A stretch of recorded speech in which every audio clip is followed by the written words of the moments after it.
TMC में बगावत करने वाले सांसद बैकफुट पर। बागियों से बीजेपी ने भी बनाई दूरी, बंगाल में हुआ बड़ा खेल। बीजेपी हाईकमान के साथ चल रही थी टीएमसी के बागियों की बात।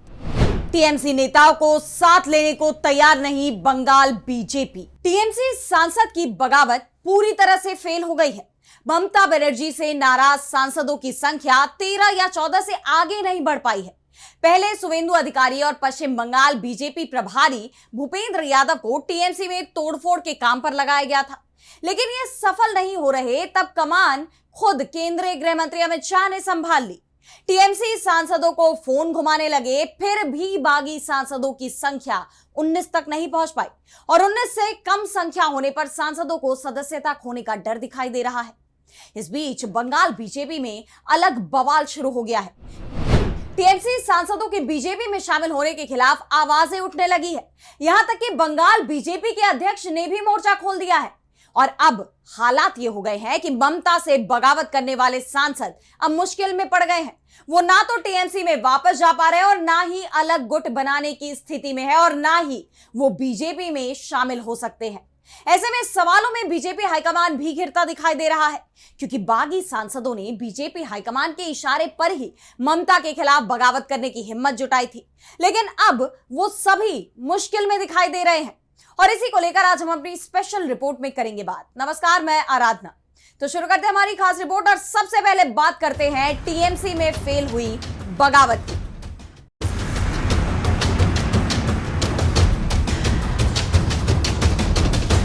तो टीएमसी संसदीय दल को तोड़ने की कोशिश फेल हो चुकी है। बीजेपी की तरफ से दावा किया जा रहा था कि टीएमसी के 20 से 22 सांसद अलग होने वाले हैं। बागी गुट के नेता काकोली घोष की तरफ से भी इसी तरह के दावे किए जा रहे थे। मोदी सरकार में मंत्री भूपेंद्र यादव के घर टीएमसी के बागी सांसदों की बैठक भी बुलाई गई थी, लेकिन इस बैठक में 10 से 12 सांसद ही पहुंचे। टीएमसी में टूट के लिए ये 2/3 की संख्या तो दूर की बात है, आधी संख्या भी नहीं थी, क्योंकि टीएमसी में लोकसभा में 28 सांसद हैं। ऐसे में अलग गुट के लिए 19 सांसदों का टूटना जरूरी हो जाता है और जब यह संख्या नहीं बढ़ी तब खुद अमित शाह ने टीएमसी सांसदों को फोन घुमाना शुरू कर दिया। टीएमसी सांसद यूसुफ पठान ने इस बात को कबूल भी कर लिया, कहा कि अमित भाई का फोन आया था, उन्होंने बुलाया है, इसलिए मैं दिल्ली जा रहा हूं। और दूसरे भी सांसदों के पास फोन पहुंचने की खबरें आ रही हैं, लेकिन सांसदों की संख्या 14 से ज्यादा नहीं हो पा रही है, जिसके चलते अब बागी सांसद भी बैकफुट पर दिखाई दे रहे हैं। जो सांसद पहले बागी गुट में शामिल थे अब वो घर वापसी की कोशिश में नजर आ रहे हैं, क्योंकि डर इस बात का लग रहा है कि अगर बगावत की तो उनकी संसद सदस्यता चली जाएगी और लोकसभा उपचुनाव में बीजेपी उन्हें अपने साथ नहीं रखेगी, यानी बीजेपी भी धोखा दे देगी। और इस बात के संकेत भी मिलने लगे हैं कि बीजेपी टीएमसी के सांसदों का इस्तेमाल करेगी और फिर उनसे किनारा कर लेगी। बंगाल बीजेपी की तरफ से इसे लेकर बड़े संकेत दिए जा रहे हैं। बीजेपी नेताओं ने साफ कह दिया है कि टीएमसी सांसद और दूसरे नेताओं के लिए बीजेपी के दरवाजे बंद हैं। दरअसल बंगाल बीजेपी के नेताओं का कहना है कि हमें टीएमसी के सांसद और विधायकों की जरूरत नहीं है। राज्य विधानसभा चुनाव में बीजेपी को 2/3 से ज्यादा बहुमत मिला है। केंद्र में एनडीए के पास बहुमत है, इसलिए टीएमसी के विधायक और सांसदों की बीजेपी को जरूरत नहीं है। बंगाल बीजेपी के नेताओं ने साफ कह दिया है कि टीएमसी के अधिकांश सांसद और विधायकों के खिलाफ हम लगातार जमीन पर लड़ते रहे हैं और इसलिए अब हम इन्हें मंजूर नहीं करेंगे। बंगाल में बीजेपी के नेताओं ने यह बात खुलकर कही है कि पार्टी के अंदर टीएमसी के नेताओं की बीजेपी नेताओं के साथ बैठक की कड़ी निंदा हो रही है।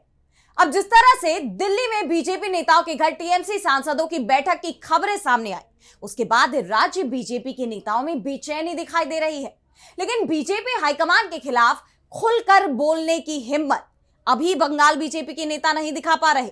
पार्टी नेताओं से जब यह सवाल किया जा रहा है तो उनका जवाब में यह कहना है कि हाईकमान ने सब सोच समझकर ही किया होगा।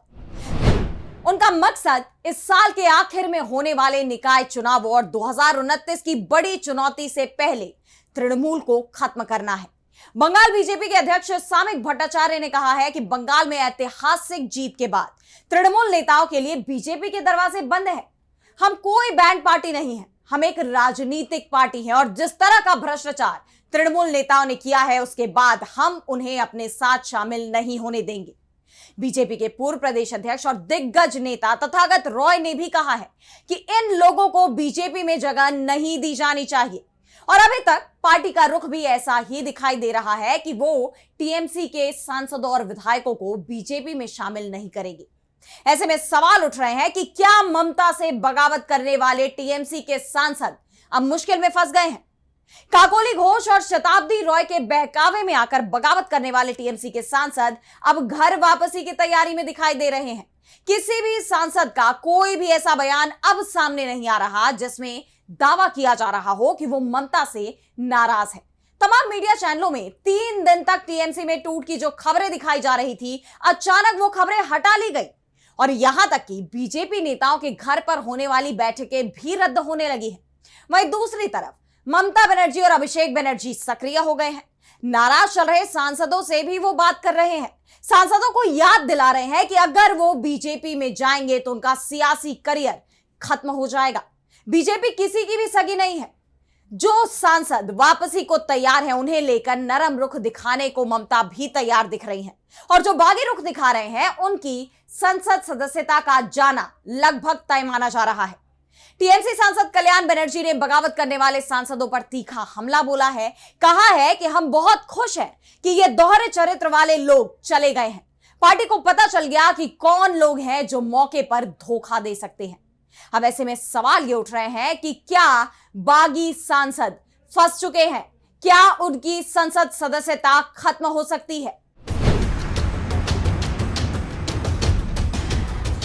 दरअसल टीएमसी में बगावत करने वाले सांसदों की सदस्यता जाना तो लगभग तय है।